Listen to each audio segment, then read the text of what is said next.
Assalamualaikum warahmatullahi wabarakatuh. Alhamdulillah, kita panjatkan puji syukur yang setinggi-tingginya kehadirat Allah Subhanahu wa Ta'ala. Kita sekalian berrezeki, diberinya kesempatan melaksanakan zikrullah ala kadarnya, dan pada kesempatan ini seperti biasa, setelah kita laksanakan zikir ala kadarnya, kita sambung dengan ta'lim. Mudah-mudahan apa yang kita kerjakan ini mendapatkan ridhonya dan bisa bermanfaat bagi kita semua. Pada kesempatan ini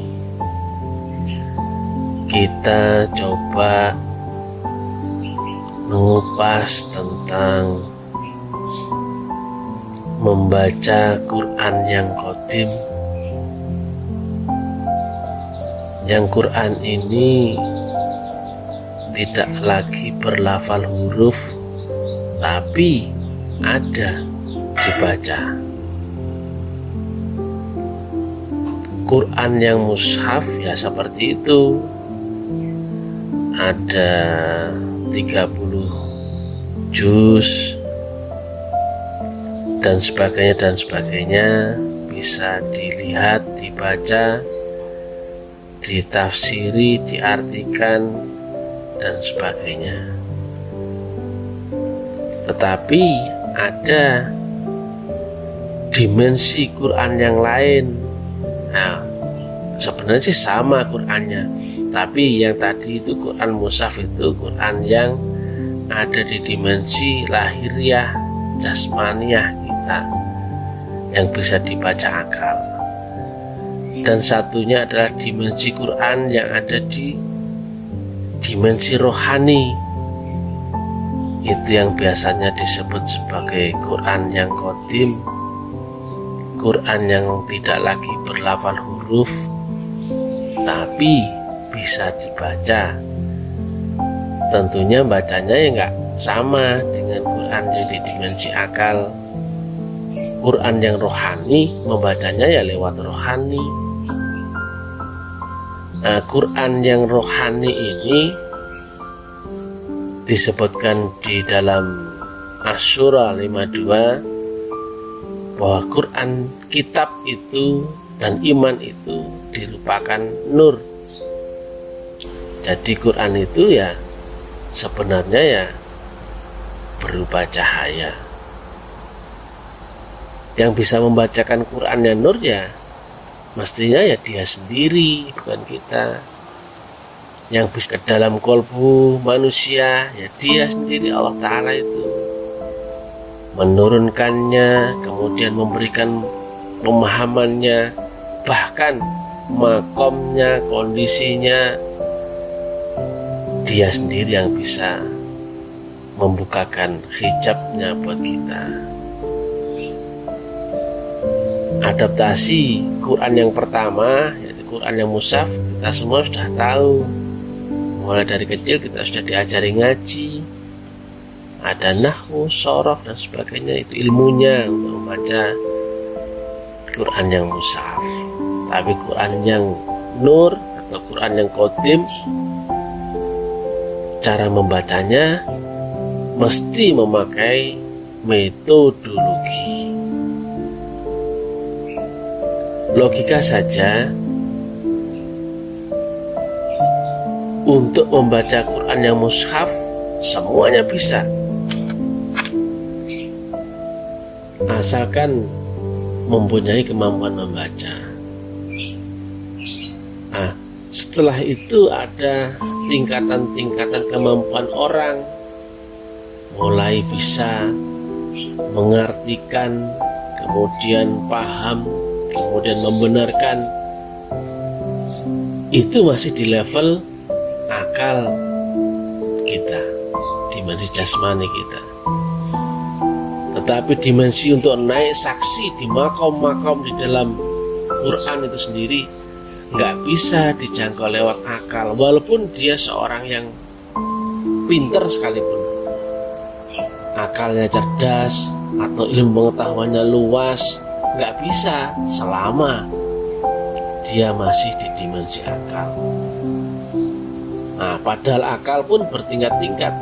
Ada akal yang condong subjektif, nah itu malah susah karena terdogma dia. Sudah ada latar belakang yang menempel di dalam akalnya sehingga mesti cocok dengan akalnya. Sedangkan akalnya ditempeli sifat kesubjektivitasan. Akal itu ada yang diberi kemampuan mendekati dimensi atau kondisi yang objektif, tetapi dia susah. Nah, akal yang terbiasa dengan logika objektif itu bisa membenarkan, tetapi tetap walaupun seobjektif apapun orang, sepintar apapun ilmunya atau pemahamannya, tafsirnya dan sebagainya, tetap tidak akan bisa memasuki dimensi yang ada di dalam alam roh atau yang biasa disebut Quran Qadim. Karena syaratnya akal relatif nggak akan bisa menjangkau firman Allah di alamnya Allah dengan potensi Allah dan kemahamutlakan Allah, tidak akan bisa ketemu. Akalnya relatif, bagaimana mau bisa membaca mushaf, bisa membaca Quran yang Qadim yang mempunyai dimensinya tak terhingga, tidak akan bisa. Karena syarat rukunnya untuk sampai ke dimensi yang tak terhingga ya mesti memakai faktor yang tak terhingga juga. Itulah akal manusia, pikiran manusia itu mesti menggandeng potensi yang tak terhingga pula supaya bisa masuk ke dimensi Quran yang Qadim yang ada di alam yang tak terhingga. Jadi beda antara akal biasa dengan akal yang menggandeng potensi yang tak terhingga. Nah, karena ini sifatnya sudah masuk ke alam dimensi rohani, bukan lagi sebatas ada di alam akal kita. Nah, sebagaimana nabi dahulu atau nabi-nabi yang lain dahulu mesti lewat penanaman nur yang ceritanya di dalam Quran. Beliau Nabi dibelah dadanya, dicuci kalbunya, kemudian ditanamkan nur zikrullah.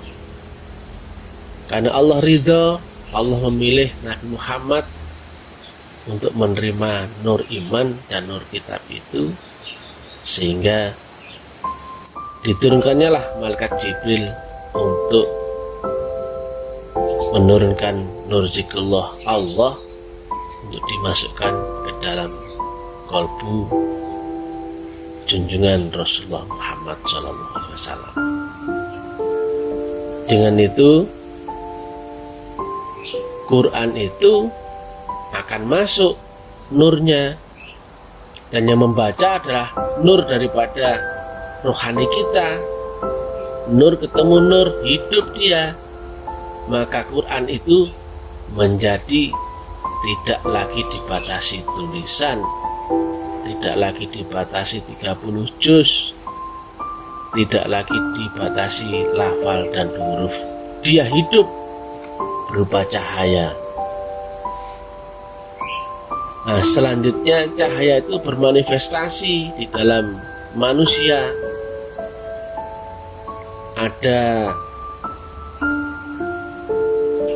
gaya-gaya dimensi yang itu bertingkat-tingkat.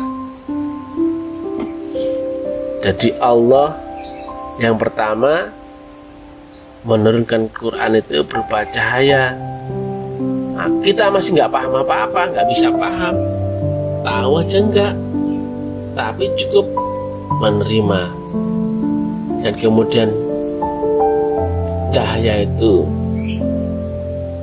ketika dicolok dia dengan metodologi zikrullah, maka potensi daripada cahaya itu akan membesar, bahkan nanti akan menguasai jasmani itu sendiri. Nah, cahaya daripada Quran itu penambahannya biasanya Allah rupakan berupa ujian atau laku dalam kehidupan kita, yang biasanya zaman dulu disebut asbabun nuzul, atau sebab kejadian atau latar belakang. Nah, ketika manusia lewat proses yang sama, metodologi yang sama, maka akan ketemu kejadian yang sama. Maka nur itu atau Quran itu atau iman itu yang di dalam surat 52 itu akan bertahap dia. Nah, memulailah perjalanan yang sama dengan perjalanan yang dialami Nabi. Setelah ditanamkan nur zikir, maka beserta nur zikir itu pula Nabi Muhammad atau pula kita menjalani kehidupan ini. Jadi bukan lagi orang yang relatif, tapi orang yang menyertakan unsur Allah di dalam gerak-geriknya, perilakunya, atau yang dalam hal ini adalah orang yang telah dipotensikan atau beserta dengan potensi Allah, maka Qur'annya pun itu menjadi hidup di dalam budi pekertinya, di dalam perilakunya, di dalam gerak-gerik semua yang kita kerjakan. Kata-kata pun disertainya, pribadi pun disertainya. Tetapi jangan dikira bahwa beserta dengan potensi itu akan ketemu yang identik dengan yang enak-enak. Tidak bisa, karena untuk dinaikkan potensinya itu akan ketemu makom demi makom. Dan itu Allah turunkan menambah nur iman dan nur kitab Qur'annya itu ya berupa ujian, berupa masalah hidup. Tapi sebetulnya itu turun dari kasih sayangnya. Jadi bukan lagi kita menganggap ujian itu sebagai bala atau musibah, bukan. Itu karena kasih sayangnya Allah memberikan tambahan nur kitab dan nur iman. Memang awalnya rasanya berat, tetapi ketika kita lewati ujian demi ujian itu, maka ilmu akan bertambah, iman akan bertambah, pemahaman kitab akan bertambah, petunjuk Allah pun juga akan bertambah. Karena pelajarannya bukan lagi pelajaran akal atau pelajaran ilmu yang diceritakan, tapi pelajaran nur. Biasanya lewat jalan hikmah, turunnya lewat adab. Bukan kita pintar-pintaran lagi, tapi dengan kita beradaptasi yang serendah-rendahnya di hadapan Allah, dengan tawadhu, berusaha sabar, berusaha ikhlas, berusaha sungguh-sungguh. Jadi bukan pintar-pintaran lagi, karena yang diturunkan itu bukan lagi berupa lafal huruf, bukan lagi berupa cerita. Nah, firman itu ya tidak ada suaranya,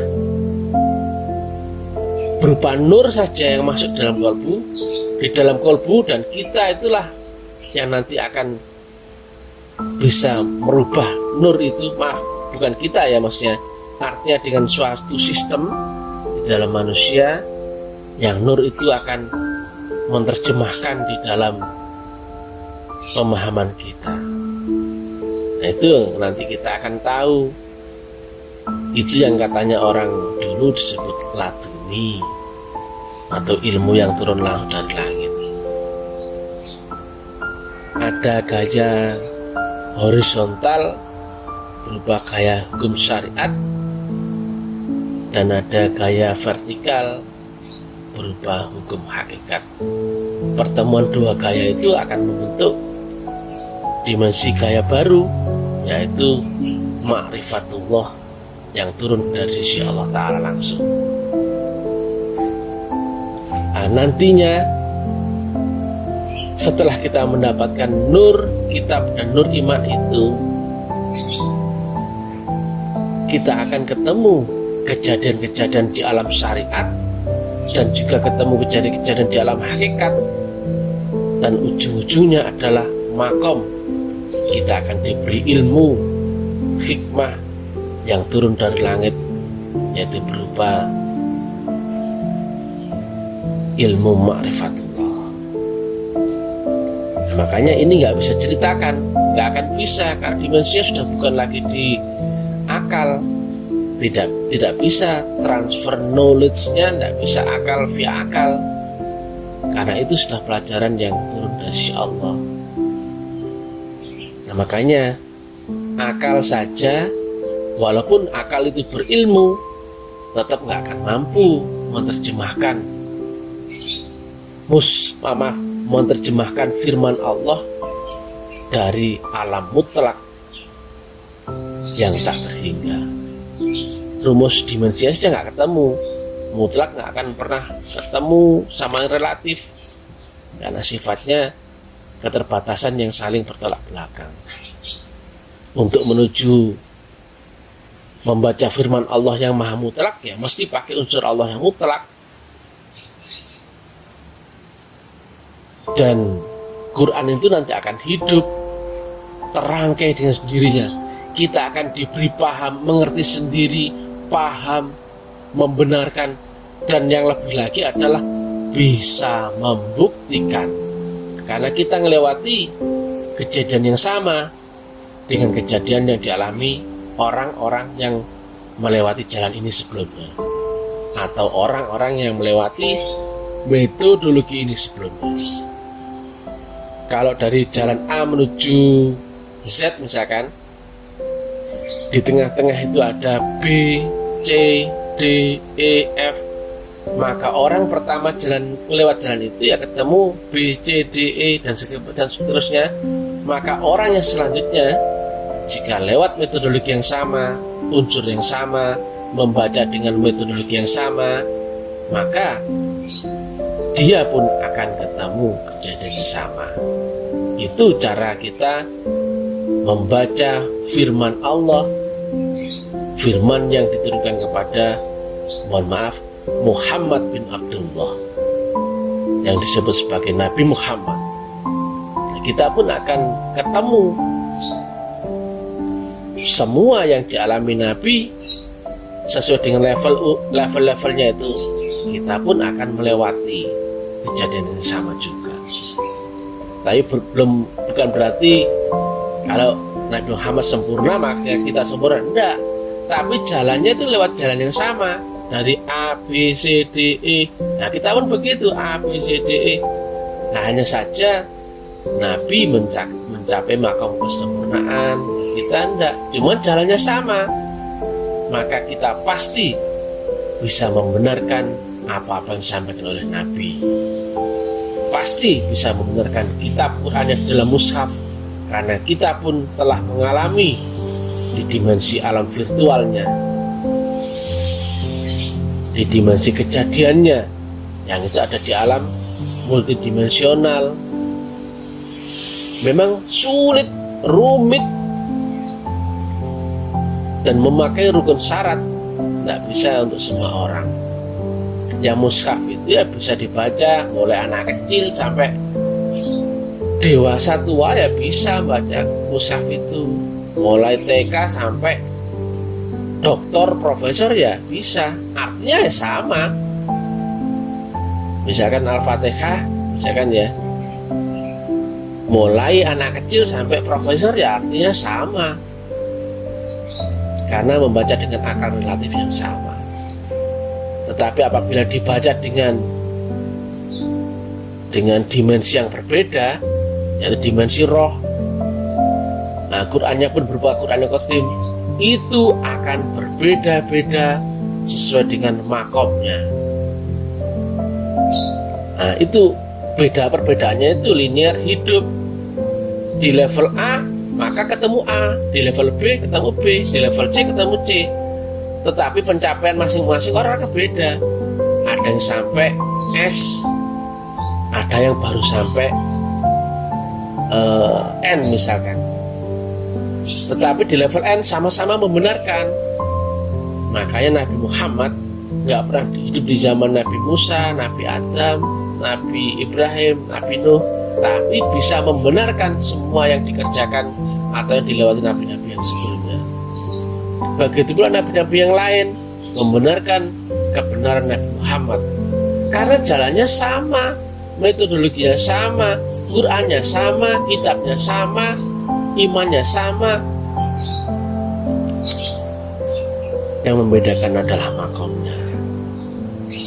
Nah, karena demikian sulitnya pembahasan Qur'an yang Qadim ini, maka di kesempatan lain akan coba kita sambung lagi.